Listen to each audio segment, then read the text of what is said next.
हमारे ब्रज का पद है। ठाकुर जी कह रहे हैं, भोरी सी होए सुघर छोटी। मैया भोरी सी लइयो, ज्यादा तेज तर्रार मत लइयो। मैया बोली क्यों तेज क्यों नहीं? बोले एक अकेली तू ही बहुत है तेज। मैया बोली अभी बताऊं तो को बातन ने बनावे। बोले मैया भोरी सी लइयो और छोटी सी लइयो। मैया बोली नेक सो तो तू और बहू कितनी छोटी चाहिए? बोले इतनी छोटी लइयो कि मैं जेब में धर के गैया चरावे जायो करूं। भोरी सी होए छुबग छोटी और सुआ सारी नाक आंख मोटी। कौआ कौआ नहीं कौन सा होता है वो? हाँ, तोते जैसी नाक हो, सुआ सारी नाक आंख मोटी। बड़ी बड़ी आंख हो मैया, आंख हो मैया। और मैया वाको स्वभाव कैसे हो पता है?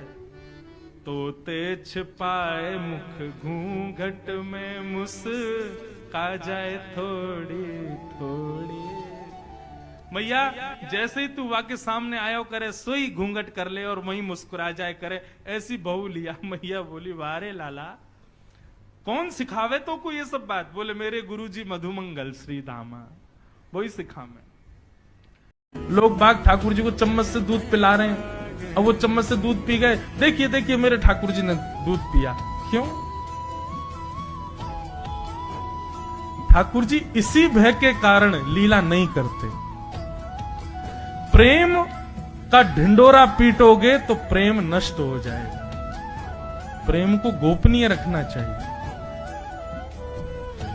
अपने प्रेम का प्रकाश नहीं किया जाता है, प्रेम का प्रचार नहीं किया जाता है। हम व्यास मंच से कई बात आप सबके हृदय में विश्वास प्रकट हो इसलिए अपने ठाकुर जी की कई लीलाएं सुना देते हैं, लेकिन फिर हमको भोगना पड़ता है 3, 4, 6 महीने तक। फिर लाल जी कोई लीला अनुभव नहीं होती। फिर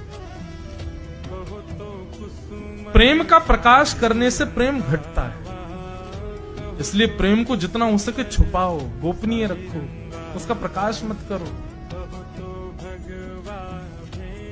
अपने लाल जी से नित्य प्रार्थना किया करो, मुझे नहीं होगा अभिमान, मैं किसी तो हमारे वृंदावन में कह में कि लाला कृपा करे और लाडली जी कृपा बरसावे, यही मारे वो बरसाने वाली है।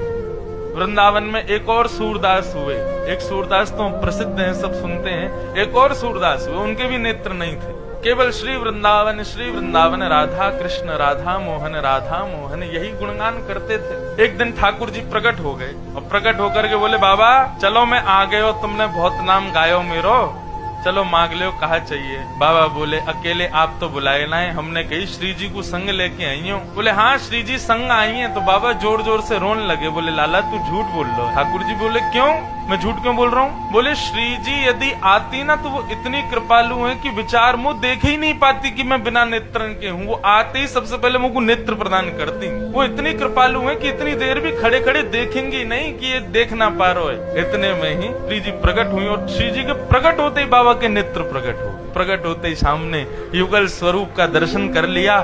तब बाबा बोले लाला मोए लगे तो भी अभी तेरी श्री जी की महिमा पतो ना है, तू अकेलो आयो और मुझे झूठ बोल लो श्री जी आई है, लेकिन हम भक्त हैं, हम सब जाने श्री जी तो इतनी करुणामयी है, इतनी कृपालु हैं। देख उनके प्रकट है ज्योति अपने आप प्रकट है। लाल जी को तो कृपा करवे के काजे मन बनानो पड़े, श्री जी तो सहज कृपा